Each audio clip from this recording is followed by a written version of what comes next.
Report ظالم ماں کا عاشقی کے نشے میں بچوں کا قتل، چکوال سے ایم ڈی پنجاب محمد عرفان کی رپورٹ۔ ماں کے قدموں تلے جنت ہوتی ہے، مگر سرائے عالمگیر کی رہائشی شادی شدہ عورت نے اپنے 3 بچوں کو بے دردی سے قتل کر دیا۔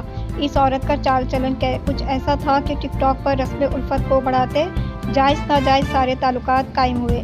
اس کبڑے عاشق کو بچے قبول نہ تھے، لہٰذا دونوں نے تینوں بچوں کو پہلے چاٹ میں زہر ملا کر دیا، بے ہوش ہونے پر گلا گھونٹ کر قتل کیے، جسم آدھے جلائے اور پھر بھمبر کے کنارے ریت میں دفنا دیے۔